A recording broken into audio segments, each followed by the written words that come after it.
আমাদের নেতা জনাব তারেক রহমান সাহেব বাংলাদেশ জাতীয়তাবাদী দলের ভারপ্রাপ্ত চেয়ারম্যান, যিনি দীর্ঘ 18 বছর হাজার হাজার মাইল দূর থেকে এই বাংলাদেশ জাতীয়তাবাদী দল বিএনপিকে ঐক্যবদ্ধ করে বাংলাদেশের রাজপথে ফ্যাসিবাদ আন্দোলনের বিরুদ্ধে যার নির্দেশনায় আজকে বাংলাদেশের কোটি কোটি বিএনপির কর্মী ঐক্যবদ্ধ হয়ে আন্দোলনের মাধ্যমে এই ফ্যাসিবাদ হাসিনাকে বাংলাদেশ থেকে আজকে তাড়িয়ে দিয়েছে। সেই ফ্যাসিবাদ আন্দোলনের পতন হয়েছে। সেই পতনের মাধ্যমে দীর্ঘ ষড়যন্ত্রের পরে আজকে আমাদের ভারপ্রাপ্ত চেয়ারম্যান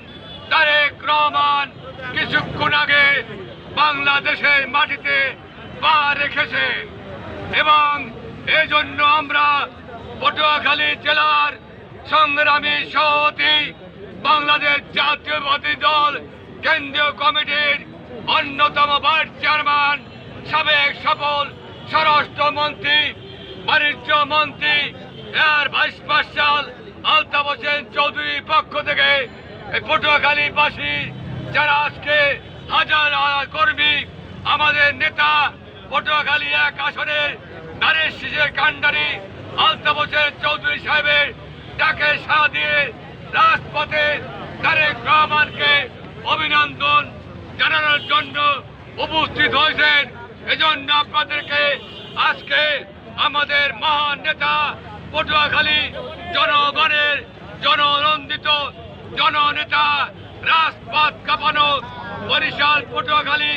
ঢাকার রাজপথের লড়াকু সৈনিক air vice marshal Altaf Hossain Chowdhury সাহেবের পক্ষ থেকে আপনাদেরকে সংগ্রামী অভিনন্দন এবং শুভেচ্ছা জানাচ্ছি আমাদের ভারপ্রাপ্ত চেয়ারম্যান জনাব তারেক রহমান সাহেবকে। ভাইরা আমার, আজকে আপনারা যে আলতাফ হোসেন চৌধুরীর ডাকে সাড়া দিয়ে আজকে তারেক রহমান সাহেবকে অভিনন্দন জানানোর জন্য উপস্থিত হয়েছেন। এই উপস্থিতি এখানে আমাদের সীমাবদ্ধ নয়। এই উপস্থিতির মাধ্যমে আগামী 12ই ফেব্রুয়ারি নির্বাচনে পটুয়াখালী 1 আসনের নারের শীষের কাণ্ডারি জনাব air vice marshal Altaf Hossain Chowdhury Patuakhali জেলার উন্নয়নের রূপকার আগামী দিনে পটুয়াখালী 1 আসনে বিপুল ভোটে আমরা সবাই ঐক্যবদ্ধ হয়ে তাকে ধানের শীষ বাগড়ায় বিজয়ী করে আগামী দিনে পটুয়াখালী জেলার উন্নয়নের রূপকার হিসাবে আমরা যাতে পটুয়াখালী গণমানুষের পাশে দাঁড়াতে পারি, পটুয়াখালী জেলার উন্নয়নের রূপকার হিসাবে পূর্ণ প্রতিষ্ঠিত করতে পারি। এজন্য আপনাদেরকে আমি আবেদন জানাবো, আসুন ভাইয়ের আবার আমরা